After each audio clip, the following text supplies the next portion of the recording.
Hello বন্ধুরা, আশা করি সবাই ভালো আছেন। আমরাও ভালো আছি।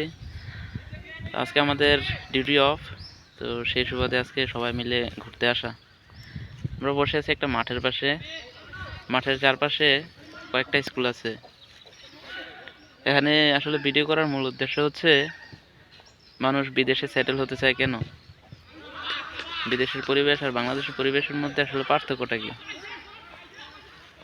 আমরা যে মাঠে আছি, এই মাঠের চারপাশে যে স্কুল আছে, সকালবেলা ক্লাস শেষ করে তারা বাচ্চাদেরকে নিয়ে এই মাঠে চলে আসে প্র্যাকটিস করার জন্য।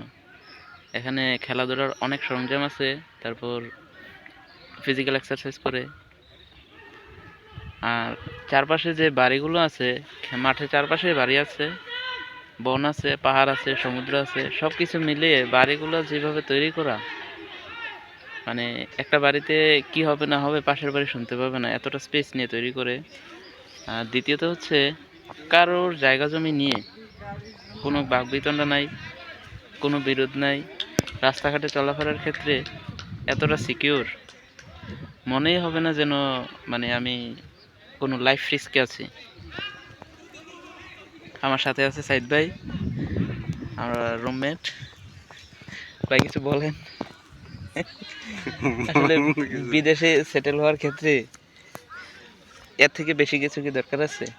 প্রথম প্রায়োরিটিতে হচ্ছে আমার লাইফ সিকিউর।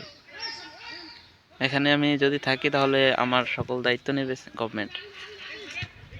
এর থেকে বেশি আর কিছু প্রয়োজন মনে হয় না একটা মানুষ বাঁচার জন্য। এই জন্যই হয়তো মানুষ যখন ফ্যামিলি থেকে একজন যদি বাইরে যেতে পারে, তো সে চাইবে তার ফ্যামিলি নিয়ে বিদেশে সেটেল হওয়ার জন্য।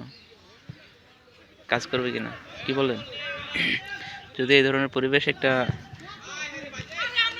বাড়ি তৈরি করে ফ্যামিলিকে নিয়ে থাকা যায়, তাহলে এর থেকে শান্তির কিছু হয় না। আসলে বাংলাদেশের পরিপ্রেক্ষিতে যদি বলি, তাহলে কি বলবো, বাংলাদেশে এমন কিছু নাই যে কারণে, ঠিক আছে আমার মাতৃভূমির জন্য একটা আলাদা টান থাকে, সবারই থাকে। তারপরেও জীবনের শান্তির যদি খুঁজে, তাহলে সবাই বিদেশের চিন্তাই করবে যে বিদেশে সেটেল হতে। এই ধরনের পরিবেশ তো বাংলাদেশে মনে হয় না পাওয়া যাবে। আমি যে মাঠে বসে আছি, মাঠে দেখেন কি হচ্ছে, সবাই খেলাধুলা করতেছে। আমার যারা আমার একসাথে কাজ করি, আমাদের সহকর্মী।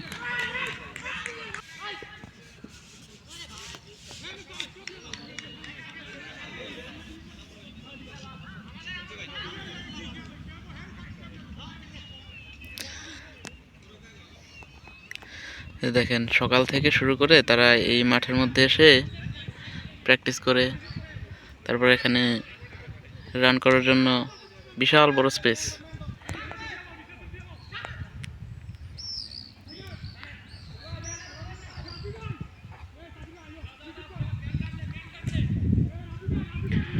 এই যে দূরে যে বিল্ডিংগুলো দেখতে পাচ্ছেন, এই বিল্ডিংগুলোতে আছে স্কুল, কলেজ।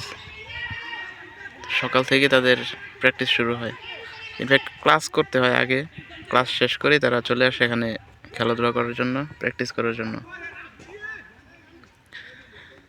এই চারপাশে বাড়িগুলো দেখেন, মানে এতটা শান্তশিষ্ট পরিবেশ। চারপাশে পাহাড় আছে, সমুদ্র আছে, মানে সব কিছু মিলিয়ে এখানে যদি একটা বাড়ি করে থাকতে পারতাম, তাহলে হয়তো আমার জীবন সার্থক। সবশেষে এটাই বলবো, যাতে সবাই সবার জায়গা থেকে ভালো থাকে, সুস্থ থাকে।